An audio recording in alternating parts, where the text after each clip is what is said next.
Sir Kapil Mehta சென்னையில இருந்து கேட்டிருக்காங்க. எனக்கு நீரிழிவு பாதிப்பு இருக்கிறது. ஆனால் கட்டுக்குள் இருக்கிறது. என் வயது 30. நான் டேர்ம் லைஃப் இன்சூரன்ஸ் பாலிசி எடுக்க முடியுமா? வழக்கமானதை விட பிரீமியம் எவ்வளவு அதிகரிக்க வாய்ப்புள்ளது? சார் ஆக்சுவலி என்னென்னா இதை பொறுத்தவரையும் டேர்ம் அதாவது நீரிழிவு நோய் இருந்தாலும் அவங்க நோன்னு சொல்ல மாட்டாங்க. அது எகெயின் வந்து பார்த்தீங்கன்னா யார் யாருக்கெல்லாம் டேர்ம் இன்சூரன்ஸ் கொடுக்குறாங்களோ கண்டிப்பாக வந்து மெடிக்கல் டெஸ்ட் வந்து போகணும். ஸோ இந்த நோய் இருக்கிறதுனால அவர் என்ன பண்ணணும்னா அதோடைய டாக்குமெண்ட்ஸ்லாம் கொடுக்கணும். அவங்க வந்து செக் பண்ணுவாங்க. அந்த இதும்போதே இது பேர் என்ன உங்களுக்கு மெடிக்கல் டெஸ்ட் போதே இதோட இம்பேக்ட் எவ்வளவுன்னு தெரியும். சரி, இப்போ என்னென்னா டேர்ம் இன்சூரன்ஸை பொறுத்தவரையும் நம்ம என்ன நினைக்கிறோம், நமக்கு ஏதாவது ஆச்சுன்னதுன்னா பணம் கொடுக்கணும்னு நினைக்கிறோம்.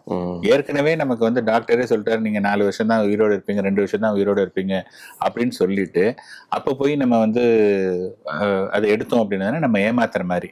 அந்த மாதிரி ஏமாத்துறத அவங்க விரும்ப மாட்டாங்க இன்சூரன்ஸ் கம்பெனி. அதனாலதான் வந்து என்ன பண்றாங்கன்னா அந்த மெடிக்கல் டெஸ்ட் பண்ணிடுறாங்க. இவருடைய கேஸ்ல மெடிக்கல் டெஸ்ட் பண்ணுவாங்க. பண்ணிட்டு அதோடைய சிவியாரிட்டி அதோடைய இந்த தன்மை எப்படின்னு பார்ப்பாங்க. ரொம்ப அவர் என்ன சொல்லியிருக்காருன்னா கட்டுக்கோப்புல தான் இருக்கு அப்படிங்கிறாரு. அப்படின்னா ஒரு 25% இருந்து 50% வரைக்கும் இப்போ நார்மல் பாலிசி ஒரு 20,000 ரூபா ப்ரீமியம்னா அவருக்கு வந்து 25,000 இருந்து 30,000 வரையும் வரதுக்கு சான்ஸ் இருக்கு. ஒஸ்ட் கேஸ்ல 40,000 கூட கேட்கலாம். Okay sir.